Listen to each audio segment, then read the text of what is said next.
नमस्कार, आप देख रहे हैं बिग फाइट लाइव। आपके साथ मैं श्वेता मिश्रा अवस्थी। राजस्थान में धर्मांतरण का बड़ा खेल चल रहा है। हिंदुस्तान को ईसाई राष्ट्र बनाने का मकसद के साथ खुद को मिशनरी की मंडली बताने वाले कुछ लोग मूर्ति पूजा को खत्म कराने, हिंदू देवी देवताओं को नहीं मानने और महिलाओं को व्रत से दूर जैसे संदेश देते हैं। यही नहीं, यीशु की शरण में आने पर बीमारी से लेकर मरने के बाद दोबारा जिंदा करवाने का दावा तक कर देते हैं। ईसाई धर्म के प्रचार के नाम पर कई संगठन ऐसे चल रहे हैं जो दलित या गरीब व्यक्ति को आर्थिक मदद या काम धंधे का लालच देते हैं ताकि उन्हें जाल में फंसा सके। बताया जाता है कि रुपए नहीं देने पर अनर्थ होने की बात कहकर हिंदुओं को डराया जाता है। राजस्थान में धर्मांतरण के मामलों को लेकर 13 एफआईआर दर्ज कराई जा चुकी है। ये तो वो मामले हैं जो सामने आए हैं, जबकि इससे इतर पहले भी जयपुर समेत आसपास के गांव में मिशनरी प्लान को फैलाने के इस खेल का खुलासा हो चुका है। कुल मिलाकर अब वक्त आ चुका है कि धर्म का गेम खेलने वालों को जल्द जेल में डाला जाए। आज चर्चा इसी खास मुद्दे पर। धर्म का प्रचार मेरे धर्म के विरुद्ध नहीं होगा। कड़क कानून होगा तो एक भय रहेगा। जो संस्थाएं काम कर रही है उनका पूर्णतः लगाम लगेगी।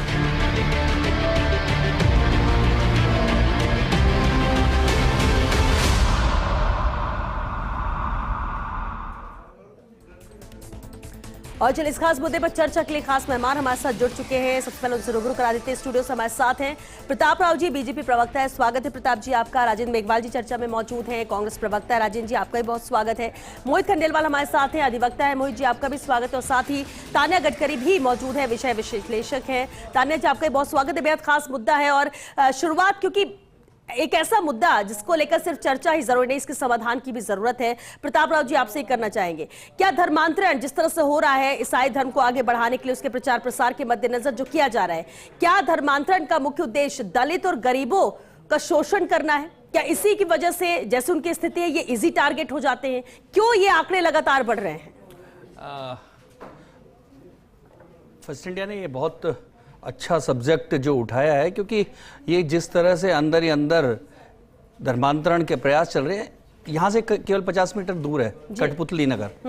कठपुतली नगर की बात बताता हूँ कि वहाँ रोज एक गाड़ी आती है, बच्चों को बिठा के ले जाती है, उनको ड्रेस देती है, उनको खाना देती है, और वो सारे के सारे क्रिश्चियन मिशनरी के यहाँ जाते हैं, उनको ले जाया जाता है। उनको पढ़ाई के नाम पर उनको धीरे धीरे कन्वर्ट किया जा रहा है। ये कठपुतली 50 मीटर की दूरी पे। मैं और घटना बताता हूँ, अचरोल के पास ताला करके गांव है, वहां के बच्चों को एक ईसाई पादरी ट्यूशन के बहाने पढ़ने बुलाता और गांव के मंदिर में वो कहता कि हनुमान जी की मूर्ति को देख के ये बंदर है, ये भगवान नहीं है, और उन बच्चों के मन में भर दिया कि हनुमान जी नहीं है, बंदर हैं। मैं और बताता हूं कि अजमेर रोड पे ऐसे कॉलोनीज हैं कि जहां हर सप्ताह बाहर से गरीब मजदूरों को इनको लाकर उनको कुछ पैसे देके उनसे प्रेयर कराई जाती है। और मानसरोवर में गरीब महिलाओं को इकट्ठा किया जाता है, उनको बहुत ही कम रेट पे या बिना ब्याज के उधार दिया जाता है और उनको कन्वर्ट किया जा रहा है। तो ये तो मैं शहर की बात बता रहा हूँ, और आप निश्चित तौर पे हम वनवासी इलाकों की देखें कि किस तरह से धर्मांतरण ये अंग्रेजों के समय से शुरू हुआ था और बड़ी संख्या में मिशनरियों ने पूरा पूर्वांचल बदल डाला था, पूरे पूर्वांचल की संस्कृति को बदल दिया। हम जानते हैं कि नागालैंड, मणिपुर और वहाँ सब जगह किस तरह की संस्कृति आ गई। और मैं और बताता हूँ कि आज से 1-2 साल पहले झारखंड को इसी तरह से विभाजित करने के लिए सरना कोड के नाम पर बड़ा आंदोलन चलाया गया। सरना कोड क्या?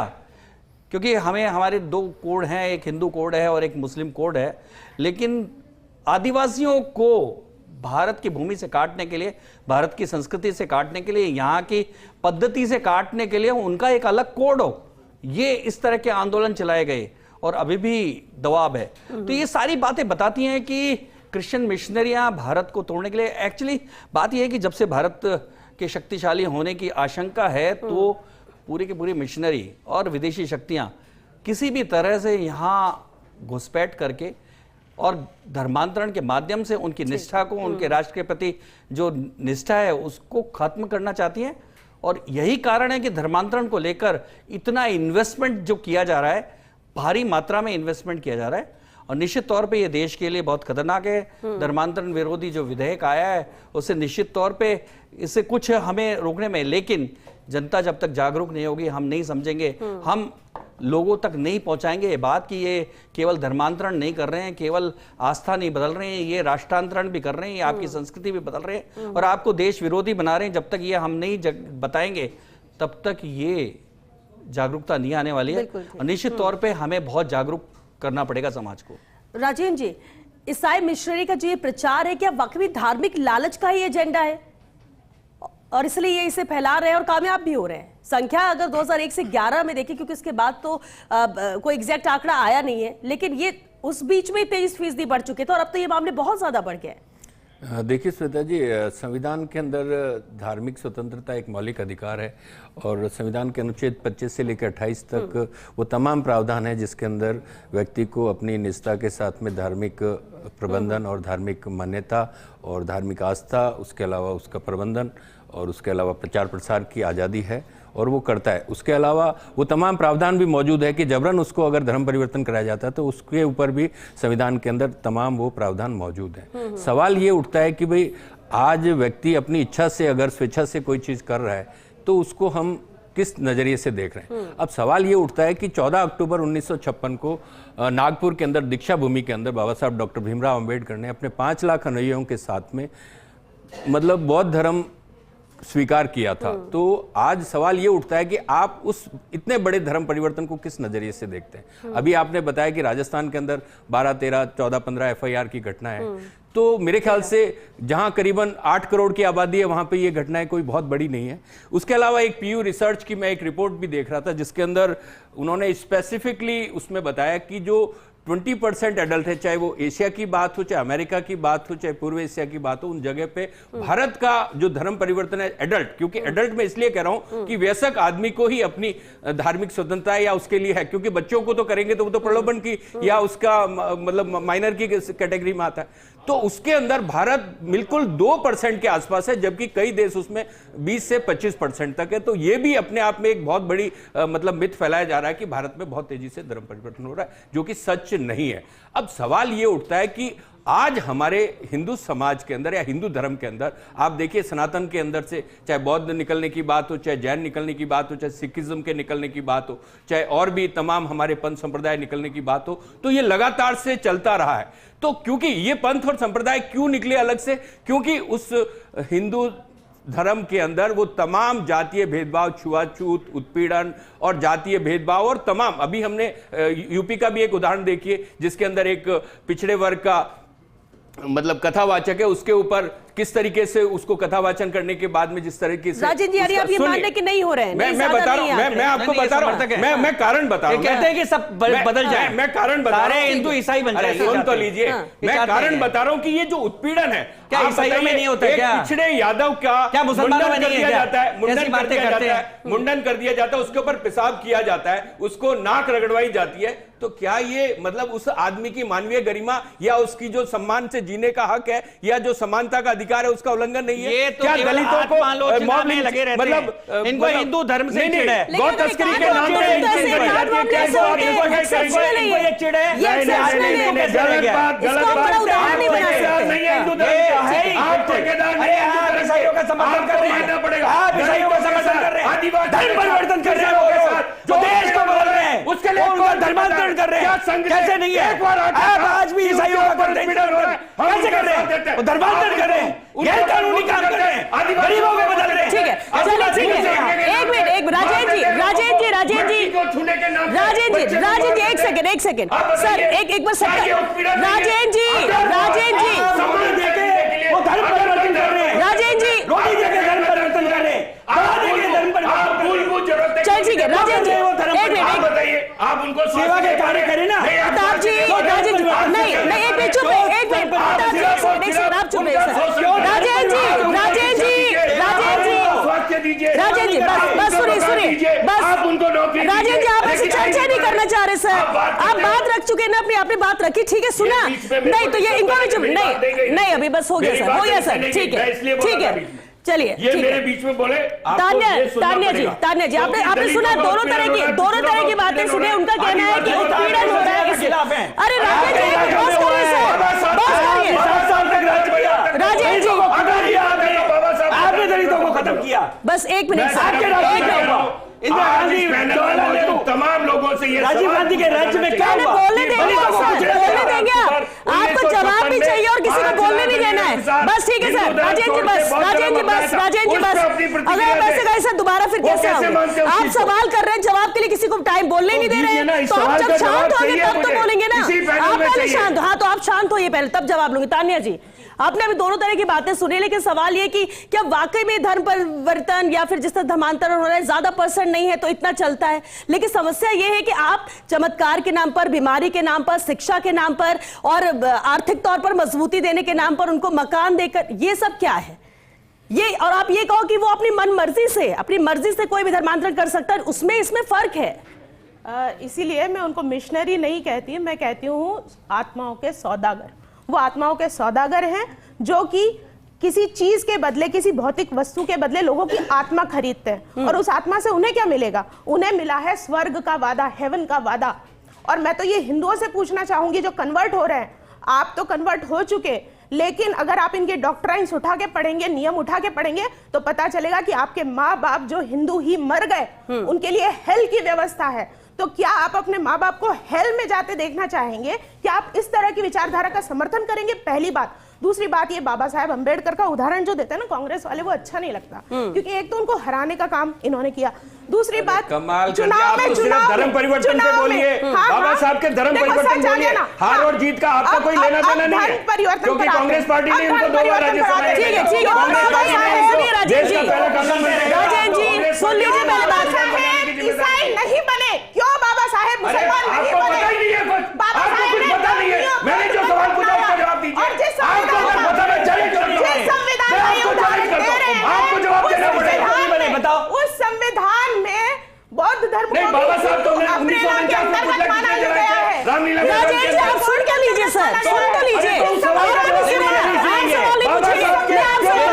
जवाब दीजिए, आप सवाल नहीं पूछेंगे,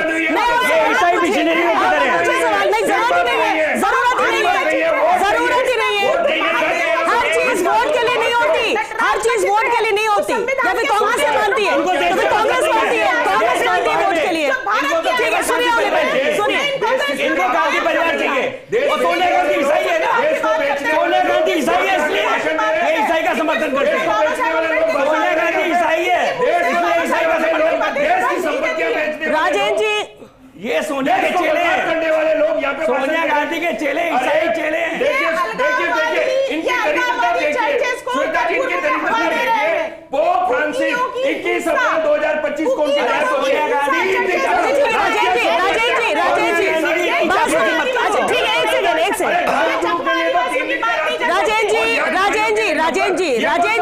1957 में कांग्रेस ने आयोग, भवानी आयोग बनाया था ना, और उस आयोग में सिर्फ एक मिनट रुकिएगा। 1957 में भवानी आयोग कांग्रेस ने ही बनाया था और उस रिपोर्ट में ये कहा गया था कि ये बढ़ रहा है, इसे रोकने की जरूरत है उस वक्त। तो क्या वो गलत था? मैं क्या वो आपको रिपोर्ट क्या गलत कह है? रहा हूं कि पोप फ्रांसिस की सोनिया जी के आने के बाद बदल गई है। 21 अप्रैल 2025 को उनकी डेथ हुई। भारत सरकार ने 3 दिन का राष्ट्रीय शोक क्यों रखा भाई? अगर आपको ईसाइयों से इतनी चिढ़ है तो आप उनके धर्म ग्रुप के नाम पे 3 दिन का राष्ट्रीय शोक रखते हैं। बाबा साहब के नाम पे ये कौन सा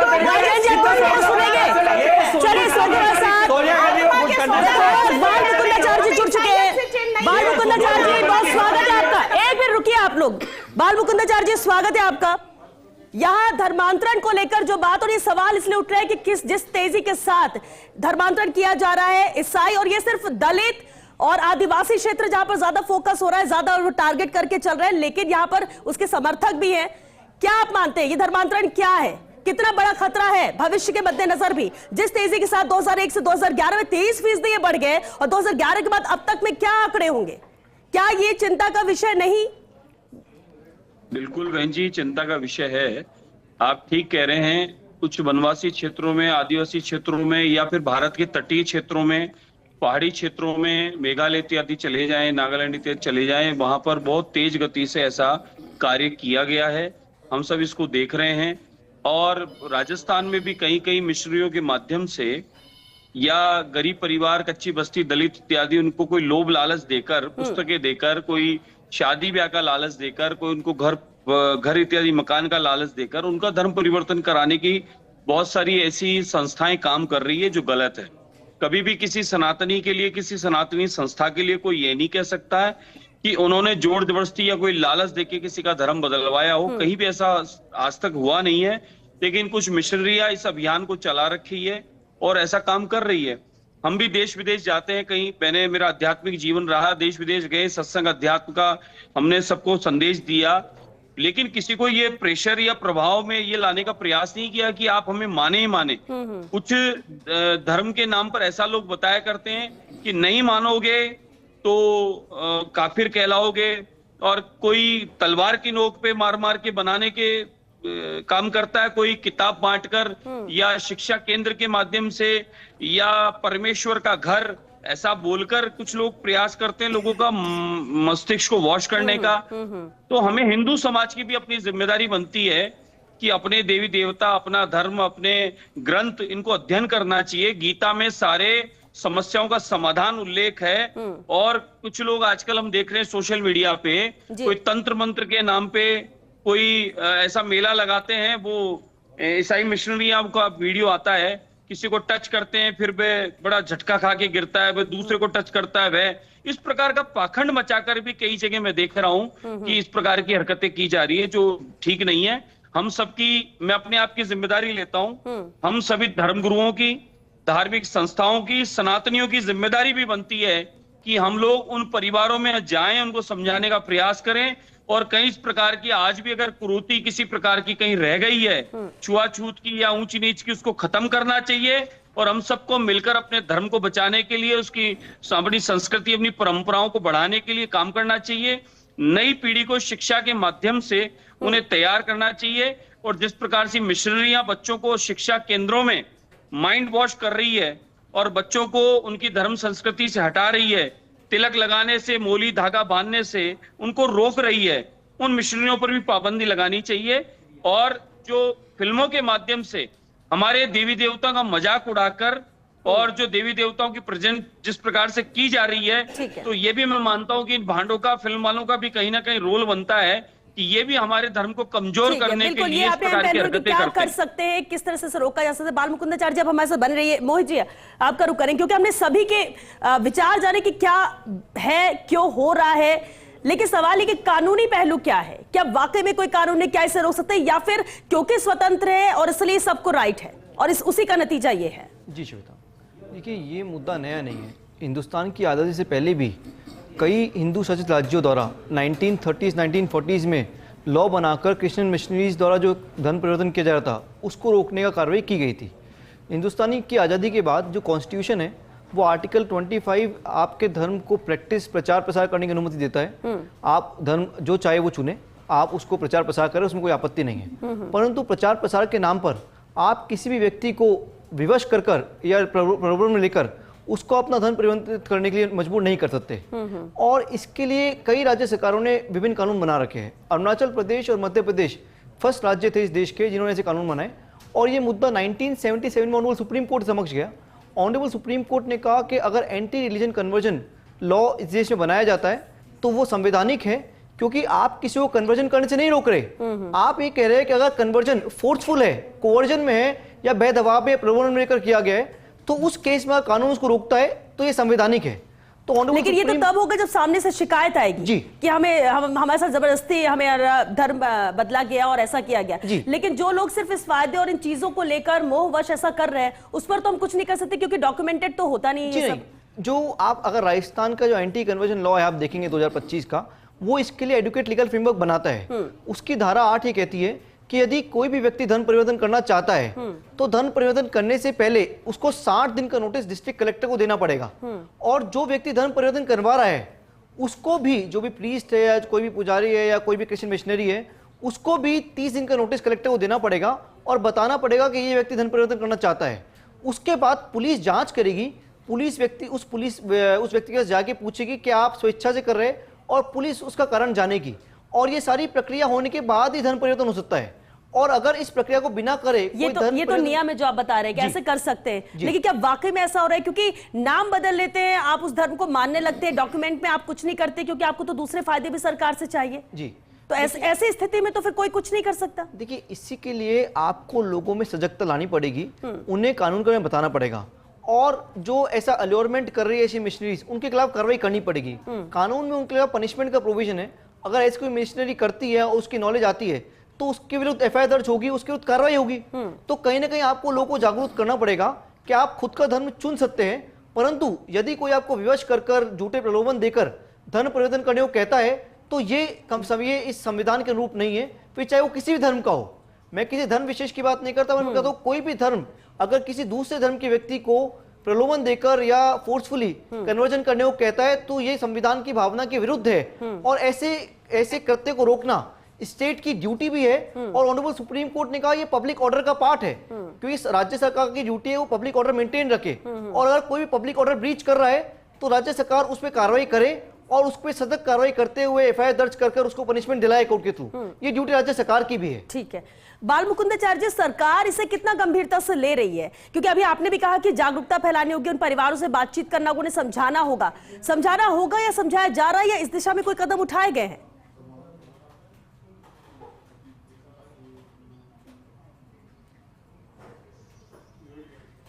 बाल मुकुंदाचार्य जी म्यूट है शायद, आपका ऑडियो आवाज नहीं आ रही है।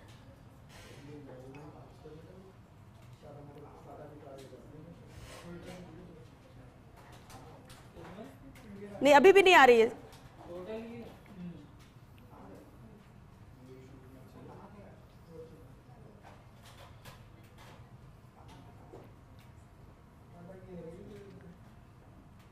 नहीं, बाल मुकुंदाचार्य जी आवाज नहीं आ रही, शायद म्यूट है, लेकिन एक रिएक्शन तब तक मैं जरूर चाहूंगी आपसे। जी, जिस तरह से ये है, और देखिए कानून की बात हो रही, नियम की बात हो रही, लेकिन अहम चीज है कि जागरूकता फैलाने की बात हो रही, कि जागरूक इन्हें करना होगा, लेकिन ये किया कैसे जाए? देखिए, अभी ये जो हमारी राजस्थान विधानसभा 16वीं विधानसभा है, इसका तीसरा सत्र है, इसमें प्रश्न लगा है, आप चाहें तो देख सकते हैं कि राज्य में चर्च की परिसंपत्तियां कितनी हैं और क्या उनकी डिटेल्स कहाँ कहाँ हैं। तो आश्चर्य आपको ये होगा कि न तो अल्पसंख्यक आयोग के पास, न राजस्व विभाग के पास सही आंकड़े हैं, ना ऐसा कोई रिकॉर्ड है जिसमें ये कहा जा रहा हो कि भाई ईसाई धर्म को मानने वालों की संपत्ति इतनी बड़ी है या इतनी संपत्तियां उनके पास है। और कन्वर्ट करने के लिए देखिए सीधी बात है, जागरूकता तो लानी पड़ेगी। सारे जितने भी मत पंथ मजहब हैं, उनकी मूल शिक्षाएं क्या है उनको जानना पड़ेगा, उनकी मूल मान्यताएं क्या है उनको जानना पड़ेगा। ये जानना पड़ेगा कि हिंदू धर्म में कर्म का, आप किसी को हिंदू बना दो लेकिन आप बुरे कर्म करो तो ऐसा नहीं है कि आपको स्वर्ग मिल जाएगा। तो ये जो कॉन्सेप्ट है ये हम सभी को समझना पड़ेगा। मेरे ऑफिस में, दूर क्यों जाए, मेरे ऑफिस में ही एक लड़का काम करता है, उसके भाई को सुनाई नहीं देता, और अभी 3 दिन पहले उनके यहाँ पर ऑफर लेकर आ गए थे। तो ये जो कन्वर्ट करने के बदले में हम तुम्हारा कुछ अच्छा कर देंगे, ये तो व्यापार हुआ ना, ये धर्म क्या कहाँ हुआ? मतलब ये संविधान की दुहाई देने वाले धर्म की बात करते हैं। व्यापार को संविधान अलाउ नहीं करता हमारा किसी भी कानून के तहत। तो लोगों ने भी समझना चाहिए कि अगर कोई व्यापार कर रहा है, अगर आपको कुछ दे रहा है तो बदले में आपसे कुछ छीन रहा है, आपके पुरखों को छीन रहा है, आपकी परंपराओं को छीन रहा है। और ये आदिवासियों की बात करते हैं, यदि बेड़ेश्वर मेले में से महादेव निकाल दिए जाए, यदि अंबाजी निकाल दी जाए और जिनका अपमान हो, ये संविधान की बात करते हैं। संविधान में जो चित्र है राम के, कृष्ण के, उनको गालियां देते हैं ये जो सो कॉल्ड कन्वर्जन करने वाले लोग हैं, तो तब ये संविधान कहने वाले कहाँ जाते हैं? ठीक है, बिल्कुल ठीक है। अहम सवाल अपने, हाँ, बाल मुकुंदाचार्य जी। जी, मेरा निवेदन है जी, जैसे मुझसे आपने पिछला सवाल किया था, हम क्या कर रहे हैं, हम सभी धर्म गुरुओं की, अध्यात्म से जुड़े लोगों की या सार्वजनिक जीवन जीने वालों की जिम्मेदारी बनती है हम लोग उनके बीच जावें जहां पर इस प्रकार की घटनाएं घटित हो रही है, कोई लालच से, कोई जोर जबरदस्ती से, कोई किसी प्रकार का कोई भय दिखाकर, या किसी को कोई स्वर्ग या कोई ईश्वर का, परमात्मा का घर बताकर, या कोई बेहतर हुरों का सपना दिखाकर जो लोग इस प्रकार के षड्यंत्र रच रहे हैं, लोगों को गुमराह कर रहे हैं, उन लोगों के बीच में जाके, और उन्हें जैसा भी बहन जी ने कहा कि अपने पुरखों की परंपरा, अपनी संस्कृति और हमारा जो सबसे प्राचीन जो हमारी सनातन परंपरा है उसको जो मिटाने का प्रयास कर रहे लोग, तो उनको न करके हम लोगों की उनके बीच जाना चाहिए और हम लोगों को उनके बीच सत्संग अपना देना चाहिए। अपने धर्म ग्रंथों के सत्संग के माध्यम से उन्हें उनका मूल जो उनका धर्म है वो उन्हें बताने की आवश्यकता है, क्योंकि सनातन में कभी भी आज तक कोई ये नहीं कह सकता किसी को जोर जबरदस्ती से, डरा से, धमका के या कोई संस्था बनाकर इस प्रकार से कोई षड्यंत्र रचा गया है। आज पूरी दुनिया में जिस प्रकार से बात चल रही है कि यह भारत में ईसाई मिशनरियों और मदरसों और इनकी प्रॉपर्टी बढ़ रही है, तो आप देखिए कि पूरी दुनिया में लोग सनातन से भी जुड़ रहे हैं। अच्छे अच्छे लिटरेट पढ़े लिखे लोग जो सनातन में आ रहे हैं। ठीक है, बालमुकुंदाचार्य जी, ये तो आपने ठीक कहा कि देखिए जागरूक करना होगा, जिसमें संत समाज भी अपने स्तर पर हो, आम जन भी हो, हर किसी की जिम्मेदारी, रिस्पॉन्सिबिलिटी हो जाती है। लेकिन क्योंकि आप विधायक भी हैं, सरकार किस स्तर पर बात करे, सरकार इसे कितनी गंभीरता से ले रही है? सरकार के स्तर पर क्योंकि पावर है और बेहतर किया जा सकता है। राजस्थान सरकार, आदरणीय मुख्यमंत्री भजनलाल शर्मा साहब, भाजपा की सरकार आने के तत्पश्चात इस पर पहले बार राजस्थान में चर्चा हुई और धर्म परिवर्तन कानून बनाने की कवायद शुरू हुई। आप माने एमपी में भी भाजपा सरकार, वहां से शुरुआत हुई है, अन्य और जगह भी इसकी शुरुआत हुई है और राजस्थान में इसकी शुरुआत हुई है। ये सरकार अपने लेवल पे इस पर पूर्णतः ठोस कदम उठा रही है। पूरी जिम्मेदारी के साथ इस पर कानून बनाया जाएगा और जो भी कोई डर से या कोई लोभ लालच से या किसी भी तरीके से षड्यंत्र जो संस्थाएं कर रही है उनके ऊपर भी कड़क कानून होगा, नियम होगा, तो नहीं करेंगे। बाकी बात बहुत अच्छी कही आपने कि वक्फ बोर्ड की, मदरसा बोर्ड की और इस प्रकार की संस्थाओं की, ईसाई मिशनरियों की, इनके विद्यालयों की, इनकी सबकी जांच होनी चाहिए, इनकी फंडिंग की जांच होनी चाहिए। और ये वहां पर किस प्रकार का, मेरे को खुद को ध्यान है, जब मैं मंदिर में बैठता था तो एक बच्ची ने मुझे बताया कि ये गले में वो बालाजी का डोरा था, तो बोले हमारे स्कूल में इसको पहनने से मना किया है।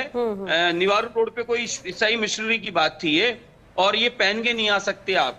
तो उस बच्ची ने क्या सवाल जवाब किया वहां की मैडम से कि मैडम हम जब ये नहीं पहन के आ सकते तो फिर आप ये गले में क्रॉस टांग के क्यों आते हो आप, फिर आप भी नहीं लगा के आया करो। उस बच्ची ने सवाल किया कि आप जिसको मानते हो आप मानो, हमें आपत्ति नहीं है, लेकिन हम जिसको मानते हैं, हमारा जो विश्वास है, क्या हम उस विश्वास को खो दें?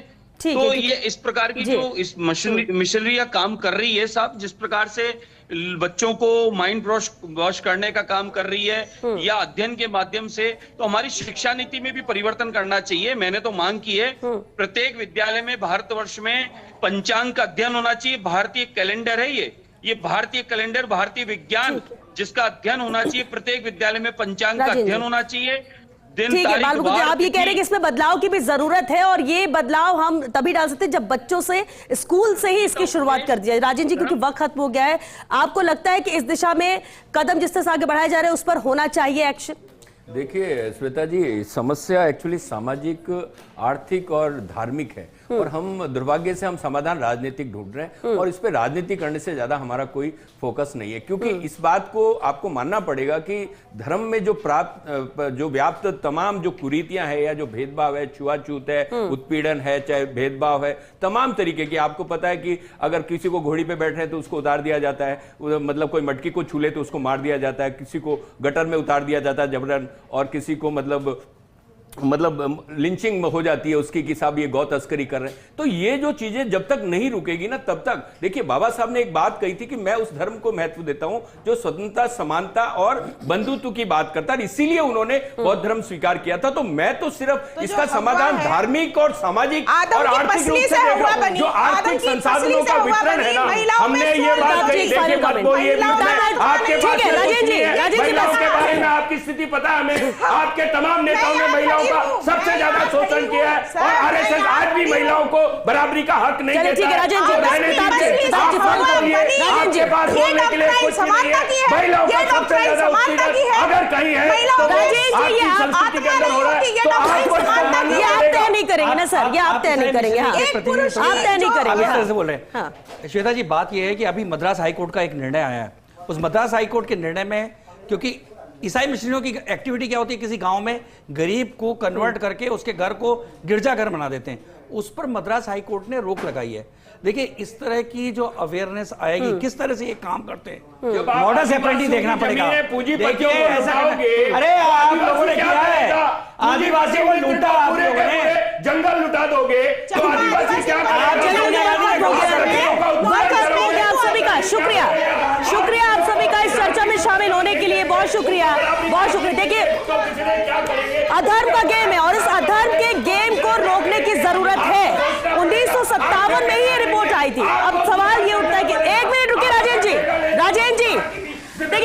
देखिए कई बार होता है कि हम चर्चा करते हैं, लेकिन चर्चा खत्म होने के बाद भी ना हमें यहाँ पे जंग नहीं लड़नी है। अगर कोई समस्या है तो उस मुद्दे पर बात करके उसका समाधान के लिए सबको साथ होना चाहिए। चिल्लाने से नहीं होता है, चिल्लाने से नहीं होता है। चलिए, क्योंकि अधर्म के गेम की हम बात कर रहे हैं और इसे रोकने की जरूरत और इसकी जिम्मेदारी सबकी है। हम ये कहें कि सिर्फ सरकार की है, किसी एक धर्म विशेष की है तो नहीं, और ये बहुत पहले से लगातार चल रहा है। जरूरत है कि वक्त रहते इसे रोकने की, इसे समझने की, और जो लोग जिनका ब्रेन वॉश किया जा रहा है उन्हें समझाने की, और इसके लिए जागरूकता जरूरी है। उसके लिए सभी को आगे आना पड़ेगा, लेकिन सरकार को भी इस दिशा में ठोस कदम उठाने की जरूरत है।